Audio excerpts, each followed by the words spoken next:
Okay, so let's start with set. It's pretty short.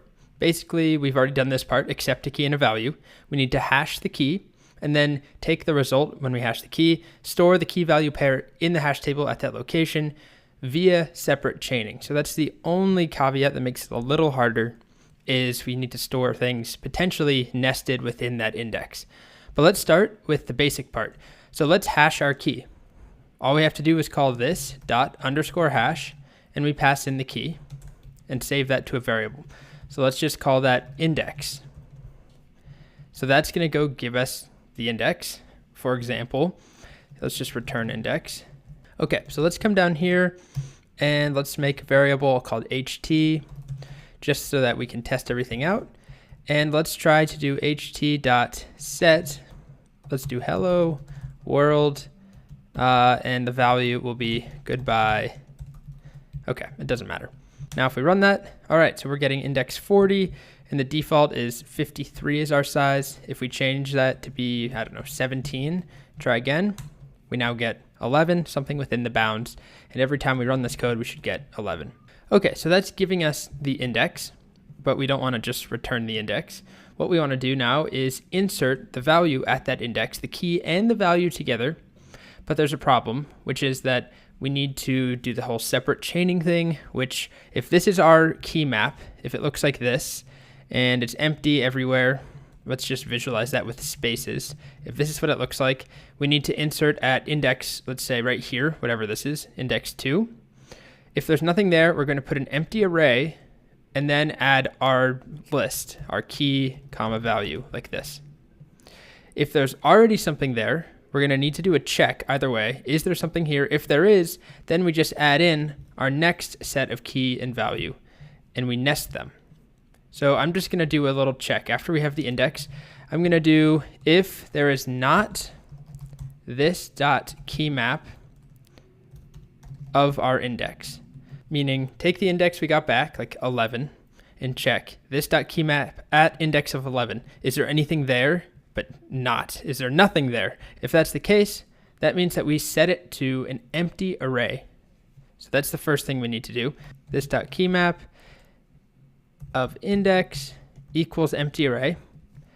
And then either way, we're going to do a this dot key map of that index dot push a new array with key and value.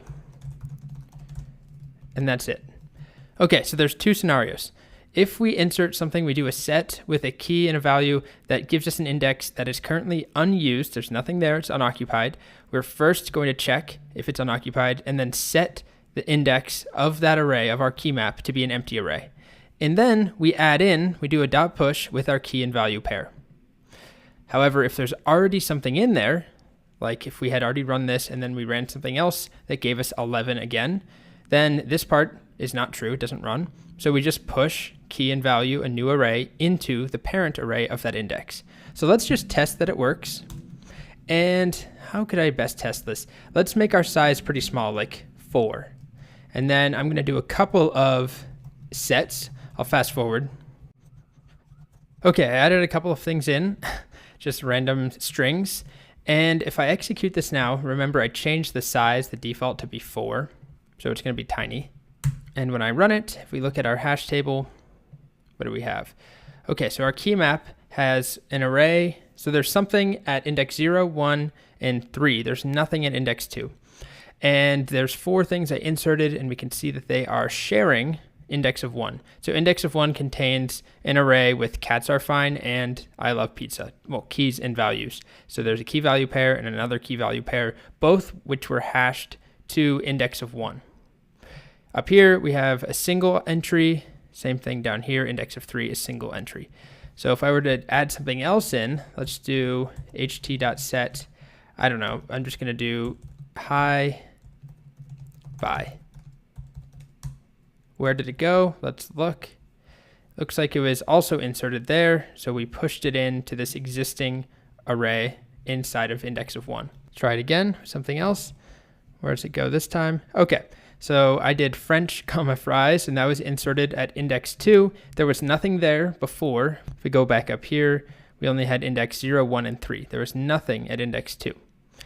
Now there is, and our logic works. We're adding the array, the empty array first, and then pushing in our data.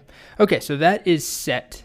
And what we need to do next is get. This video is getting a bit long, so I'll do get in a separate video after this one.